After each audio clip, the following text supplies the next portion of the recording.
فعلا عايزه راجل قادر.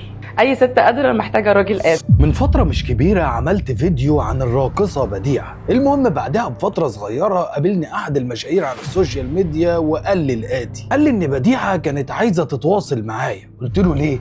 قال لي علشان خاطر الفيديو ما كانش عاجبها وعايزة إنك تمسح الفيديو. قلت له ما هو طبيعي إن الفيديو ما يعجبهاش لأني بنتقدها. قال لي ما هي بقى عايزاك تمسح الفيديو ده. وقتها رفضت إن أنا أمسح الفيديو، وكان شرط الوحيد إنها تبطل اللي هي بتعمله، اللي هي بتنشره يعني على السوشيال ميديا، ووقتها أنا همسح الفيديو بدون أي مقابل. المهم الموضوع اتقفل على كده. والحقيقة إن بديعة ليها تصريحات بديعة زي اسمها. فعلا عايزه راجل قادر.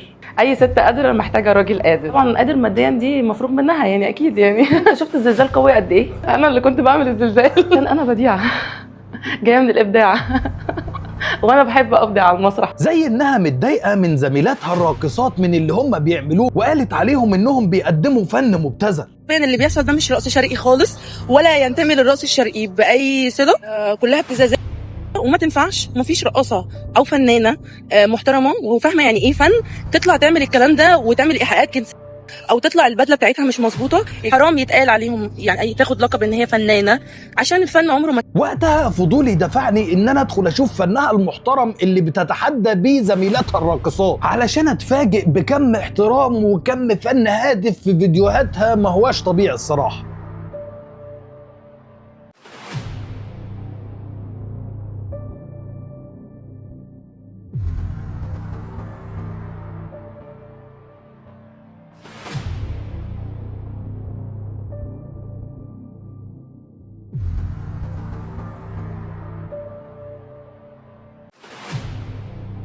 خدت لي بالك من كم الفن الهادف والفن المحترم اللي بتقدمه الفنانه بديعه وبتنتقد بيه زميلاتها الراقصات، اللي يخليك تستغرب ان بديعه في الوقت اللي ما كانش بيجي لها فيه اوردرات او نايتات او تطلع ترقص في افراح، كانت بتقوم لابسه عبايه رقص اللي هي بتاعه البيت دي، وتقوم مصوره فيديو وهي بترقص ومليانه بيه على السوشيال ميديا.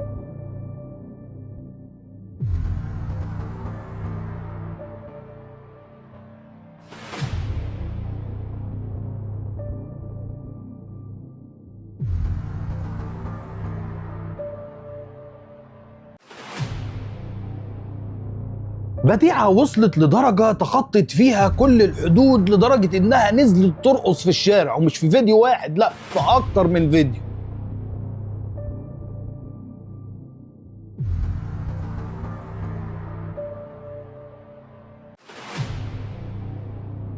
واكيد بعد كل الفن الهادف ده ما تستغربش لما تلاقي ناس هادفة زي فنها بيدعموا النماذج اللي زي بديعة وبيكرموهم على فنهم ده. الله زي ما هتشوف كده.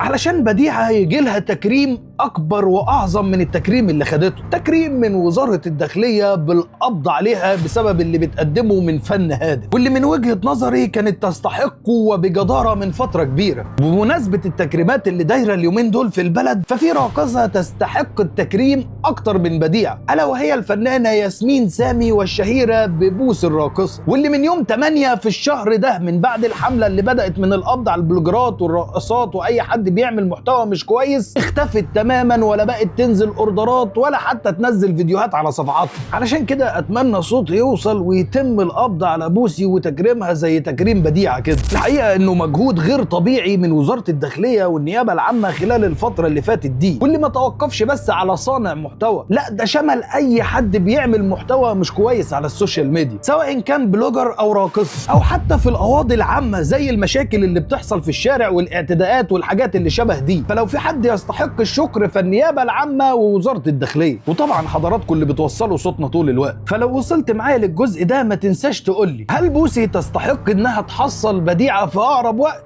ولو تستحق اثبت وجودك تحت الفيديو ده بخليها تنضف. واختم كلامي قائلا خليها تنضف، وبتنضف وهتنضف ان شاء الله. بس كده.